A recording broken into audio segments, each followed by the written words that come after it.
한빛 요양원은 누가 봐도 인상적인 곳이었습니다.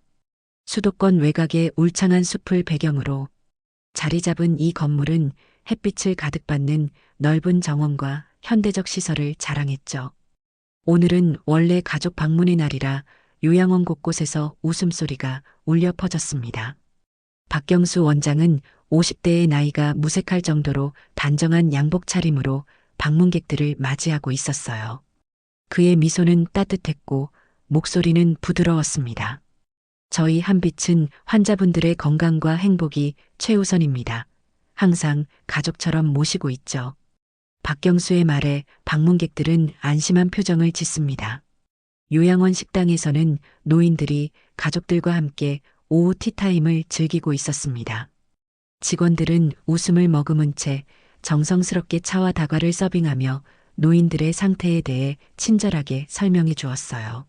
모든 것이 완벽했죠. 하지만 이런 화목한 풍경은 한 달에 단 하루 가족 방문일에만 연출되는 풍경이었습니다. 방문객들이 떠나고 저녁이 찾아오자 요양원의 분위기는 마치 다른 세계로 바뀐 듯 했어요. 환한 미소를 짓던 직원들의 표정이 딱딱하게 굳었고 노인들은 마치 조각상처럼 움츠러들었습니다. 박경수 원장도 더 이상 친절한 모습은 온데간데 없이 차가운 목소리로 직원들에게 지시를 내리고 있었죠. 다음 날 오전 한 할머니가 작은 캐리어를 끌고 요양원 정문에 도착했습니다. 74의 나이가 믿기지 않을 정도로 맑은 눈빛을 가진 김혜정 할머니였어요. 현관 안내 데스크에 앉아있던 직원은 형식적인 미소를 지으며 입소 서류를 건넸습니다. 새로 오셨네요. 서류 작성해 주시고 최윤희 간호부장님이 안내해 드릴 거예요. 얼마 후 등장한 최윤희 부장은 40대 중반의 날카로운 인상을 가진 여성이었습니다. 그녀는 혜정을 위아래로 훑어보더니 서류만 확인한 채 무심하게 말했죠. 절차는 다 끝났나요? 원장님께서는 오늘 외부 일정으로 바쁘시니 내일 인사드리시면 될 것 같네요. 방으로 안내해 드리겠습니다. 혜정은 조용히 고개를 끄덕이며 요양원 내부를 세심하게 살폈어요. 환한 로비와 달리 복도로 들어서자 벽지는 군데군데 낡아 있었고 소독약 냄새가 진하게 풍겼습니다. 그리고 복도 끝에는 몇몇 노인들이 텅 빈 눈으로 멍하니 앉아 있었죠. 최윤희는 혜정을 3층 끝 방으로 안내했습니다. 여기서 정인철 할아버지와 함께 지내시게 됩니다. 식사는 9시, 12시, 6시에 제공되고 외출은 사전 승인이 필요하죠. 질문 있으신가요? 혜정이 고개를 젓자 최윤희는 더 이상의 설명 없이 돌아섰습니다. 방 안에는 여든이 넘은 정인철 할아버지가 창가에 앉아 있었어요. 그는 조용한 목소리로 혜정을 맞이했습니다. 새로 오셨군요. 여기선 조용히 지내는 게 좋아요. 혜정은 미소를 지으며 짐을 풀기 시작했습니다. 네, 앞으로 잘 부탁드립니다. 이곳 생활은 어떠세요? 정인철은 잠시 주변을 살핀 후 낮은 목소리로 대답했어요. 겉보기엔 좋아 보이지만 조심하세요. 여긴 조용히 있어야 해요. 그의 눈빛에는 두려움이 서려 있었습니다. 첫날 밤 혜정은 저녁 식사를 위해 식당으로 향했습니다. 가족 방문일의 풍성한 다가와는 달리 식판에 담긴 음식은 형편없었어요. 밍밍한 수프와 질긴 고기, 식은 밥이 전부였죠. 주변 노인들은 대부분 무표정하게 음식을 먹거나 손도 대지 않고 있었습니다. 왜 안 드세요? 혜정이 옆자리 할머니에게 물었어요. 입맛이 없어. 약 먹으면 항상 그래. 할머니의 말은 불분명했고 눈은 초점을 잃은 듯 했습니다. 혜정은 며칠 동안 요양원 생활을 관찰했어요. 기저귀 교체는 하루에 단 2번뿐이었고 목욕 서비스는 추가 비용을 내야만 받을 수 있었습니다. 대부분의 노인들은 비정상적으로 졸려하거나 멍한 상태였고 직원들은 무관심하게 일만 처리할 뿐이었죠. 특히 눈에 띄는 것은 약물 투여 시간이었습니다. 간호사들이 노인들에게 약을 나눠주는데 어떤 노인들은 투약 후 급격히 기력이 떨어지는 모습을 보였어요.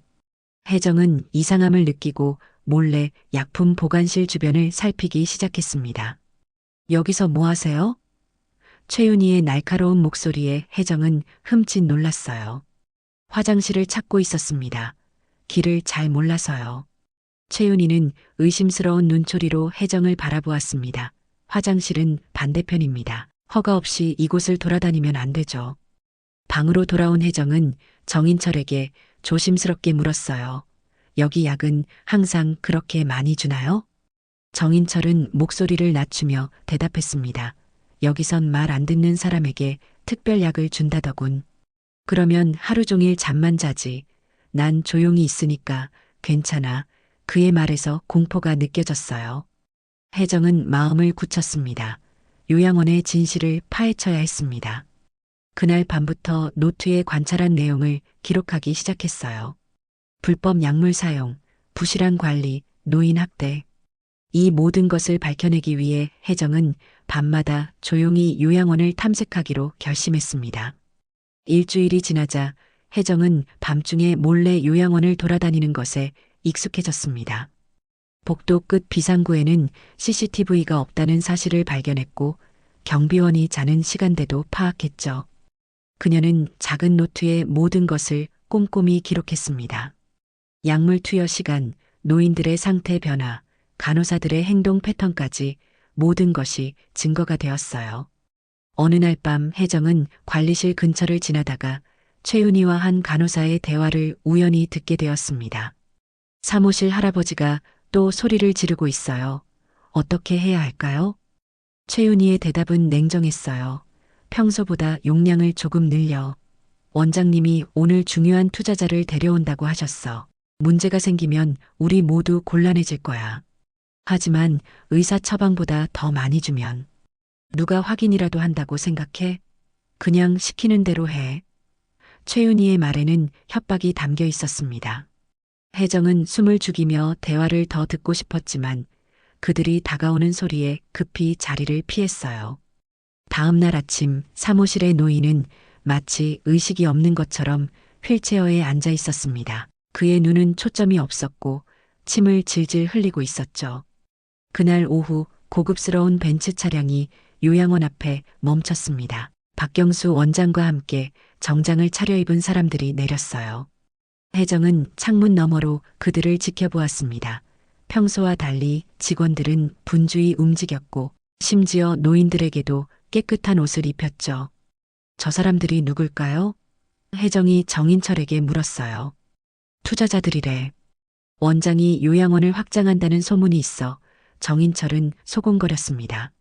하지만 지금도 관리가 제대로 안 되는데 더 커지면 어떻게 될지. 혜정은 원장실 방향으로 눈길을 돌렸어요. 그곳에서 웃음소리와 건배 소리가 들려왔죠. 그녀는 용기를 내어 원장실 근처로 다가갔습니다. 다음 주 제주도 골프장 예약도 확인됐습니다. 원장님 비서의 목소리가 들렸어요. 좋아. 이번 투자가 성사되면 우리 모두 좋은 보너스를 받을 수 있을 거야. 박경수의 목소리에는 자신감이 넘쳤습니다. 혜정은 마음속으로 분노를 느꼈죠. 노인들이 제대로 된 케어도 받지 못하는 동안 원장은 골프와 해외여행을 즐기고 있었습니다. 그날 밤 그녀는 용기를 내어 사무실 쪽으로 향했어요. 대부분의 직원들이 퇴근한 늦은 시간이었습니다. 사무실 문은 잠겨 있었지만 평소 청소부가 열쇠를 보관하는 장소를 알고 있던 혜정은 조심스럽게 문을 열었어요. 어둠 속에서 서류철을 하나씩 살펴보던 그녀는 충격적인 사실을 발견했습니다. 원장 명의로 된 해외 리조트 예약 영수증, 고급 레스토랑 결제 내역, 그리고 개인 별장 구입 서류까지 모두 요양원 법인카드로 결제된 것이었죠. 이런 도둑놈. 혜정은 분노를 참으며 서류를 사진으로 찍기 시작했습니다. 그때 복도에서 발소리가 들렸어요. 혜정은 급히 서류들을 제자리에 놓고 책상 아래로 몸을 숨겼습니다. 사무실 문이 열리고 경비원이 들어왔어요. 다행히 간단한 점검만 하고 나갔지만 혜정의 심장은 여전히 쿵쾅거렸습니다. 그날 밤 혜정은 자신이 모은 증거들을 정리했어요. 이제 요양원의 실체가 더욱 명확해졌습니다. 불법 약물 투여와 운영비 횡령, 그녀는 이 모든 것을 밝혀낼 결심을 굳혔습니다. 다음 날 아침 혜정은 요양원 식당에서 아침 식사를 하던 중 한 간호사가 자신을 유심히 바라보는 것을 느꼈습니다. 그녀는 태연한 척하며 식사를 계속했지만 그 시선이 무엇을 의미하는지 짐작할 수 있었어요. 경계가 시작된 것입니다. 어젯밤에 어디 계셨어요? 최윤희 간호부장이 갑자기 나타나 혜정의 테이블 앞에 앉았습니다. 혜정은 흔들림 없이 대답했어요. 방에서 잠을 잤죠. 왜 물으시나요? 경비원이 밤중에 누군가 사무실 근처에서 움직이는 것을 봤다고 하더군요. 아시는 게 있나 해서요. 최윤희의 눈빛은 날카로웠습니다. 전 아무것도 모르겠네요. 잠을 잘 자서 말이죠. 혜정의 목소리는 평온했어요. 최윤희는 반신반의하는 표정으로 일어났습니다. 혹시 뭔가 이상한 점이 있으시면 언제든 말씀해 주세요. 우리는 가족 같은 곳이니까요. 그 가족이라는 단어가 혜정의 귀에는 얼마나 공허하게 들렸는지 모릅니다. 최윤희가 자리를 뜨자마자 정인철이 다가와 앉았어요. 조심하세요. 당신을 지켜보고 있어요. 정인철의 목소리는 떨렸습니다. 혜정은 작은 목소리로 대답했어요. 알고 있어요. 하지만 이대로 둘 수는 없죠. 그날 오후 혜정은 요양원 뒤편 정원에서 한 청소부와 이야기를 나누게 되었습니다. 처음엔 경계하던 청소부는 혜정의 진심 어린 태도에 조금씩 마음을 열었어요. 여기서 일한 지 3년 됐습니다. 처음엔 좋은 곳인 줄 알았는데 청소부 이영미의 목소리에는 후회가 묻어났습니다. 뭐가 달라졌나요? 혜정이 물었어요. 1년 전부터 원장이 바뀌면서 모든 게 달라졌죠. 비용은 줄이고 직원 수는 감축하고 노인들에게 쓰이는 돈은 점점 적어지는데 원장실은 점점 호화로워졌어요. 이영미는 주변을 살피며 작은 목소리로 말했습니다. 혹시 불법적인 약물 사용에 대해서도 알고 계신가요? 혜정이 조심스럽게 물었어요. 이영미는 잠시 침묵했다가 고개를 끄덕였습니다. 간호부장이 말 안 듣는 노인들에게 특별 처방을 내린다는 건 다들 알아요. 하지만 누구도 입 밖에 내지 않죠. 이 일자리를 잃으면 다른 곳을 구하기 힘드니까요. 혜정은 그녀에게 용기를 주며 말했어요. 진실은 언젠가 밝혀질 거예요. 준비하고 계세요. 저녁이 되자 요양원은 다시 적막에 잠겼습니다. 혜정은 자신의 방에서 모은 증거들을 정리하고 있었어요. 갑자기 문이 열리고 최윤희와 2명의 간호사가 들어왔습니다. 방 검사입니다. 규정상 정기적으로 하는 검사예요. 최윤희의 말과 달리 이것은 분명 표적 수색이었죠. 혜정은 침착하게 응했습니다. 물론이죠. 마음껏 살펴보세요. 다행히 모든 증거는 그녀의 옷 안쪽 비밀 주머니에 숨겨져 있었어요. 간호사들은 방을 샅샅이 뒤졌지만 아무것도 찾지 못했습니다. 최윤희의 표정이 점점 굳어갔죠. 특별히 찾으시는 게 있나요? 혜정이 평온하게 물었습니다. 아닙니다. 일상적인 검사일 뿐이에요. 최윤희는 차갑게 대답하고 방을 나갔습니다. 혜정은 이제 시간이 얼마 남지 않았음을 직감했어요. 그날 밤 그녀는 자신의 아들 이도현에게 메시지를 남겼습니다. 그는 한빛 의료재단의 대표였죠. 모든 준비가 끝났어. 이제 행동할 시간이야. 이튿날 아침 혜정은 평소와 같이 아침 식사를 하기 위해 식당으로 향했습니다. 하지만 식당에 들어서자마자 분위기가 심상치 않음을 감지했어요. 직원들은 평소보다 더 경직되어 있었고 특히 최윤희의 시선이 계속해서 그녀를 따라다녔습니다. 김혜정님, 오늘 오전에 원장님께서 면담을 요청하셨습니다. 최윤희가 다가와 말했어요. 그녀의 목소리에는 승리의 기색이 엿보였죠. 혜정은 담담하게 대답했습니다. 네, 알겠습니다. 몇 시에 가면 될까요? 11시에 원장실로 오세요. 최윤희는 냉랭하게 말하고 돌아섰어요. 식사를 마친 혜정은 정인철에게 다가갔습니다. 오늘 중요한 일이 있을 것 같아요. 무슨 일이 있어도 걱정하지 마세요. 정인철은 걱정스러운 눈빛으로 혜정을 바라보았어요. 무슨 일인지는 모르겠지만 조심하세요. 원장은 위험한 사람이니까요. 혜정은 미소를 지으며 고개를 끄덕였습니다. 그리고 방으로 돌아가 남은 증거들을 확인했어요. 약물 투여 기록, 재정 유용 증거, 직원들의 증언 녹음, 모든 것이 준비되었습니다. 혜정은 이 모든 자료를 디지털화해 안전한 클라우드 저장소에 업로드했어요. 그리고 마지막으로 자신의 아들에게 문자를 보냈습니다. 오늘이야. 준비해. 11시가 되자 혜정은 원장실 앞에 도착했습니다. 문을 열고 들어가자 박경수 원장이 책상 뒤에 앉아 있었고 그 옆에는 최윤희가 서 있었어요. 책상 위에는 혜정이 몰래 찍었던 사진들이 펼쳐져 있었습니다. 앉으시죠. 김혜정 씨. 박경수의 목소리는 차갑고 위협적이었어요. 설명해 주실 수 있을까요? 왜 우리 요양원의 서류를 몰래 촬영하셨는지요? 혜정은 당황한 기색 없이 자리에 앉았습니다. 사실 제가 설명을 들어야 할 것 같은데요. 왜 노인들에게 불법 약물을 투여하고 요양원 운영비를 개인 유흥비로 사용하시는지요? 박경수의 얼굴이 붉게 변했어요. 무슨 말도 안 되는 소리를. 누구시길래 이런 황당한 주장을 하십니까? 혜정은 천천히 일어섰습니다. 그녀의 눈빛이 달라졌어요. 더 이상 나약한 노인의 모습이 아니었죠. 제가 누군지 알고 싶으신가요? 저는 이 요양원의 이사장입니다. 김혜정이죠. 박경수와 최윤희의 얼굴에서 핏기가 싹 가셨습니다. 둘 다 말문이 막힌 채 혜정을 바라보았어요. 불가능합니다. 이사장님은 해외에 최윤희가 더듬거렸습니다. 맞아요. 프랑스에 있었죠. 하지만 제 아들로부터 요양원에 이상한 일이 벌어지고 있다는 보고를 받고 직접 확인하러 왔습니다. 혜정의 목소리는 단호했어요. 그리고 충분히 확인했습니다. 그 순간 원장실 문이 열리고 경찰들이 들어왔습니다. 그들 뒤로 한빛 의료재단 대표인 이도연이 서 있었어요. 어머니, 괜찮으세요? 혜정은 미소를 지으며 고개를 끄덕였습니다. 이제 모든 게 끝날 거야. 경찰은 박경수와 최윤희에게 다가갔어요. 박경수 씨, 최윤희 씨, 두 분은 불법 약물 투여와 운영비 횡령 혐의로 체포됩니다. 박경수는 발버둥치며 소리쳤습니다. 이건 음모야. 내가 얼마나 이 요양원을 위해 헌신했는데. 혜정은 차분하게 대답했어요. 헌신이라고요? 노인들에게 불법 약물을 투여하고 그들의 돈으로 호화로운 생활을 즐긴 게 헌신입니까? 모든 증거가 있습니다.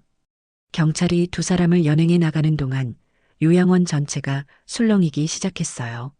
직원들과 노인들은 무슨 일이 벌어지고 있는지 의아해하며 복도로 몰려나왔습니다. 혜정은 이도영과 함께 로비로 나와 모두에게 상황을 설명했어요. 여러분, 저는 한빛 요양원의 이사장 김혜정입니다. 오늘부터 이 요양원은 새롭게 시작할 것입니다. 더 이상 노인 학대와 불법 행위는 없을 겁니다.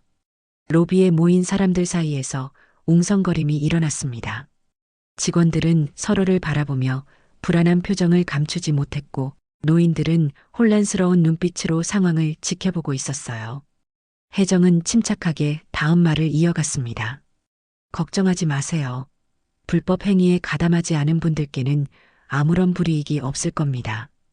오히려 앞으로는 더 나은 환경에서 일하시게 될 거예요. 이도연이 앞으로 나서며 말했죠. 어머니 말씀대로입니다. 우리는 지금부터 철저한 감사를 실시할 예정이며 요양원 운영 시스템을 완전히 개편할 것입니다. 직원 여러분들의 협조가 필요합니다. 그때 청소부 이영미가 앞으로 나섰습니다. 저도 증언할 게 있습니다. 최 부장님이 어떻게 노인들을 대했는지, 원장님이 어떻게 돈을 빼돌렸는지 모두 알고 있어요. 그녀의 용기에 다른 직원들도 하나둘씩 입을 열기 시작했어요. 간호사, 요리사, 관리인까지 그동안 두려움에 침묵했던 사람들이 모두 진실을 말하기 시작했습니다. 노인들에게 처방 이상의 약을 투여하라는 지시가 있었습니다. 식자재 예산을 속이고 질 낮은 재료를 사용했어요. 가족 방문일에만 특별 대우를 하라고 했습니다. 증언이 쏟아지는 동안 정인철이 조용히 혜정의 곁으로 다가왔어요. 정말 대단하십니다. 어떻게 이런 용기를. 혜정은 미소를 지으며 그의 손을 잡았습니다. 모든 사람에게는 존엄성이 있어요. 그걸 지키기 위해 필요한 일이었을 뿐이죠. 이날 오후 경찰은 요양원 전체를 수색하며 증거를 확보했어요. 약품 보관실에서는 미등록 약물들이 대거 발견되었고 원장실 금고에서는 횡령한 현금과 장부가 나왔습니다. 경찰 수사관은 혜정에게 감사의 말을 전했어요. 이렇게 체계적으로 증거를 수집하신 덕분에 수사가 훨씬 수월해졌습니다. 특히 재정 기록과 약물 투여 기록은 결정적 증거가 될 거예요. 혜정은 겸손하게 고개를 끄덕였습니다. 노인들의 권리를 지키기 위한 일이었습니다. 저녁이 되자 요양원에는 임시 경영진이 파견되었어요. 이도연은 직원들과 노인들을 모아 앞으로의 계획을 설명했습니다. 내일부터 의료진이 모든 노인분들의 건강 상태를 재검진할 예정입니다. 불법 약물 투여로 인한 부작용이 있는지 확인하고 적절한 치료를 제공할 거예요. 또한 일주일 내로 새로운 원장과 간호 책임자가 부임할 예정입니다. 혜정은 이도연의 말에 만족스러운 표정을 지었어요. 그녀의 아들은 항상 믿음직했습니다. 경영 능력도 뛰어났지만 무엇보다 사람을 소중히 여기는 마음이 있었죠. 그날 밤 혜정은 자신의 방에서 창밖을 바라보았습니다. 어두운 밤하늘에 별들이 반짝이고 있었어요. 문득 정인철의 노크 소리가 들렸습니다. 들어오세요, 혜정이 말했어요. 정인철은 조심스럽게 방에 들어왔습니다. 아직도 믿기지 않네요. 이사장님이셨다니. 혜정은 웃으며 대답했어요. 저도 처음엔 단순히 평판을 확인하러 왔었습니다. 하지만 이곳의 실상을 보고 직접 나서야겠다고 결심했죠. 왜 처음부터 밝히지 않으셨어요? 정인철이 궁금해했습니다.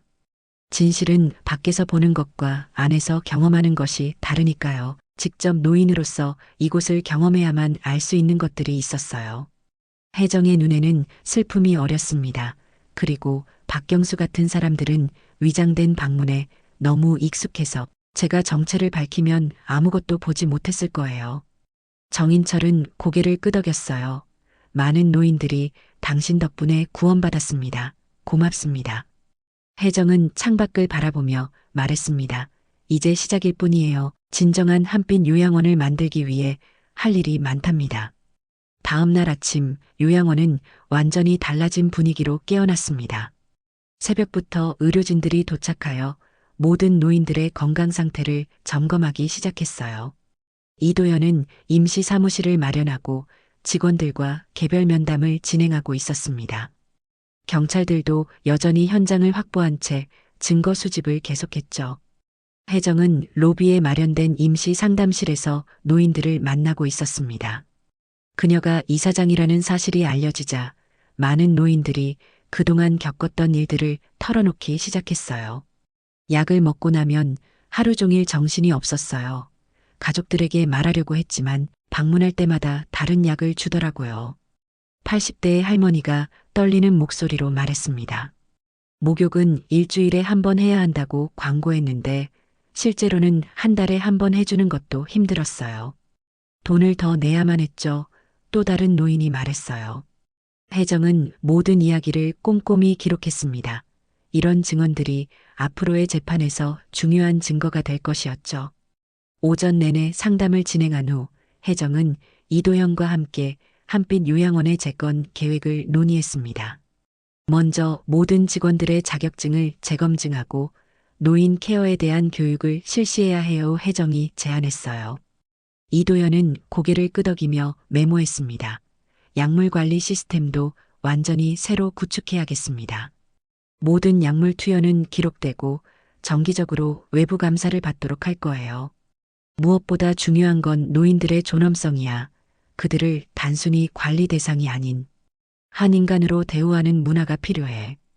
혜정의 목소리에는 강한 신념이 담겨 있었습니다. 오후에는 검찰이 요양원을 방문했어요. 주임 검사는 혜정과 이도연에게 수사 상황을 설명했습니다. 박경수와 최윤희의 범죄 혐의는 매우 명백합니다. 불법 약물 투여, 횡령, 노인 학대, 구속 상태로 재판을 받게 될 겁니다. 특히 횡령 금액이 상당해서 중형이 예상돼요. 다른 직원들은 어떻게 되나요? 혜정이 물었습니다. 가담 정도에 따라 처벌이 달라질 겁니다. 적극적으로 가담한 몇몇은 기소될 예정이지만 대부분은 증인으로만 서게 될 거예요. 검사가 대답했습니다. 혜정은 안도의 한숨을 내쉬었어요. 그녀는 강압에 못 이겨 가담했던 직원들까지 처벌받는 것은 원치 않았습니다. 그들 대부분은 단지 일자리를 잃을까 두려워했던 평범한 사람들이었으니까요. 저녁이 되자 언론사들이 요양원 앞에 모여들기 시작했어요. 이 사건은 이미 큰 사회적 파장을 일으키고 있었습니다. 노인복지시설의 비리와 노인 학대 문제가 사회적 이슈로 부각되기 시작했죠. 어머니, 기자회견을 해야 할 것 같습니다. 이도연이 혜정에게 제안했어요. 이 사건을 통해 다른 요양원들도 경각심을 가질 수 있을 거예요. 혜정은 잠시 생각하다가 고개를 끄덕였습니다. 그래, 이 문제를 공론화하는 것이 중요하겠지.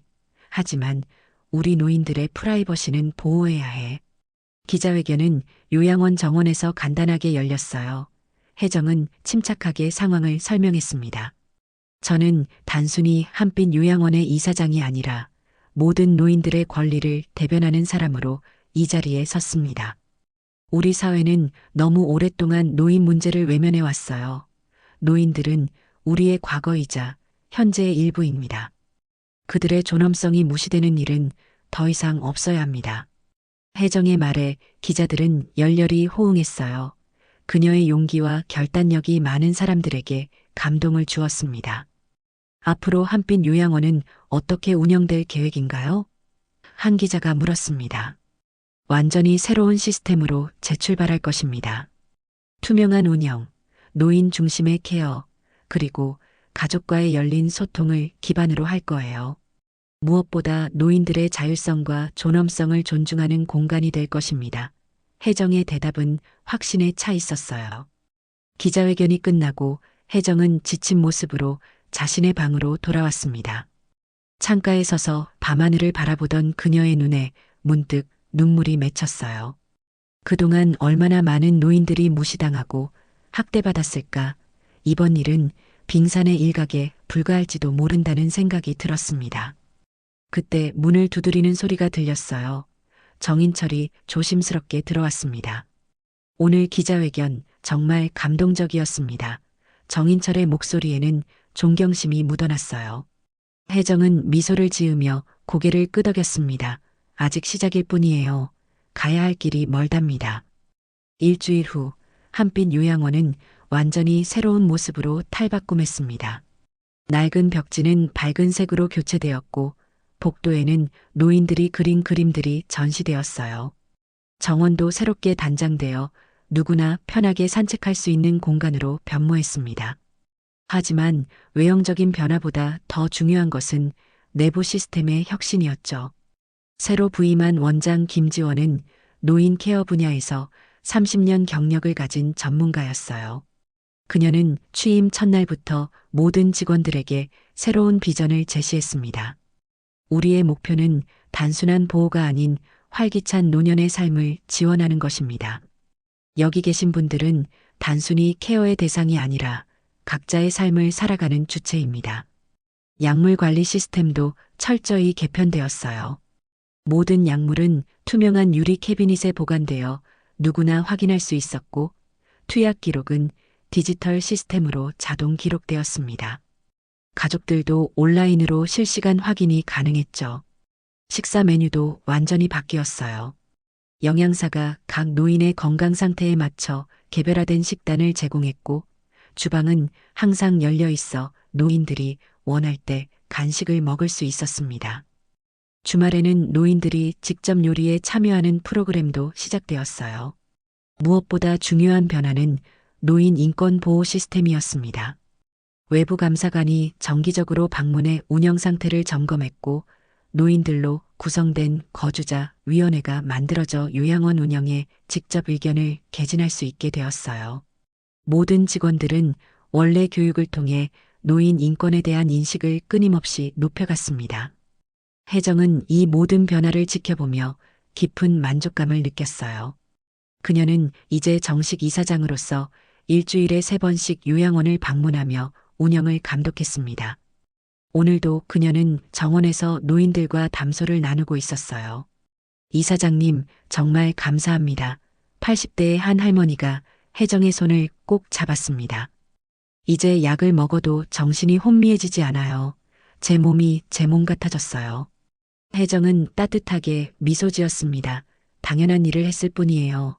모든 분들께서 존중받으셔야 하니까요. 멀리서 정인철이 걸어오는 모습이 보였어요. 그는 이제 거주자 위원회의 회장이 되어 적극적으로 활동하고 있었습니다. 그의 표정은 예전과 달리 생기가 넘쳤어요. 위원회 회의가 끝났습니다. 다음 달부터 음악 치료 프로그램을 시작하기로 결정했어요. 정인철이 기쁜 목소리로 말했습니다. 좋은 생각이네요. 음악은 마음을 젊게 해주니까요. 혜정이 웃으며 대답했어요. 그들이 이야기를 나누고 있을 때 이도연이 몇몇 방문객들을 이끌고 정원으로 들어왔습니다. 그들은 다른 요양원의 운영자들이었어요. 어머니, 이분들이 한빛의 새로운 시스템을 배우러 오셨습니다. 우리 모델을 다른 요양원에도 적용하고 싶다고 하시네요. 이도연이 자랑스럽게 말했습니다. 혜정은 방문객들을 환영했어요. 요양원은 단순히 노인을 보호하는 곳이 아닙니다. 존엄한 노년을 지원하는 공간이어야 해요. 우리의 경험이 도움이 된다면 기꺼이 나누겠습니다. 저녁이 되자 요양원 정원에는 작은 음악회가 열렸어요. 노인들과 직원들이 함께 모여 노래를 부르고 이야기를 나누었습니다. 혜정은 그 모습을 바라보며 깊은 감동을 느꼈죠. 불과 한 달 전만 해도 억압과 두려움이 지배하던 공간이 이제는 웃음과 존중이 가득한 곳으로 변모했으니까요. 해가 저물어갈 무렵 혜정은 정원 벤치에 혼자 앉아 생각에 잠겼습니다. 박경수와 최윤희는 이제 법의 심판을 기다리고 있었어요. 요양원 비리 사건은 전국적인 주목을 받으며 노인 복지 정책의 개선을 이끌어내고 있었죠. 이것은 끝이 아닌 시작이었습니다. 정인철이 조용히 다가와 혜정 옆에 앉았어요. 무슨 생각을 그렇게 깊이 하고 계세요? 혜정은 하늘을 바라보며 대답했습니다. 우리가 여기서 이룬 변화가 다른 곳에도 퍼져나가길 바라고 있었어요. 모든 노인들이 존중받는 세상이 되었으면 좋겠습니다. 정인철은 고개를 끄덕였어요. 혜정님 덕분에 가능해질 거예요. 한 사람의 용기가 세상을 바꾸는 법이니까요. 저녁 노을이 요양원을 따뜻한 빛으로 물들이고 있었습니다. 혜정은 미소를 지으며 일어섰어요. 이제 진짜 한빛이 되었네요. 어둠 속에서도 빛을 잃지 않는. 정원에서는 노인들의 웃음소리가 계속 울려 퍼졌고 창문 너머로는 따뜻한 불빛이 환하게 빛나고 있었습니다. 한빛 요양원은 이제 그 이름처럼 진정한 빛이 되어 많은 노인들의 삶을 밝게 비추기 시작했어요. 그리고 이 빛은 앞으로 더 많은 곳으로 퍼져나갈 것입니다. 이 모든 변화의 시작점에 선 혜정은 깊은 보람을 느끼며 내일을 준비했습니다. 아직 가야 할 길이 멀었지만 첫걸음은 성공적이었어요. 진정한 한빛의 여정은 이제 막 시작되었습니다.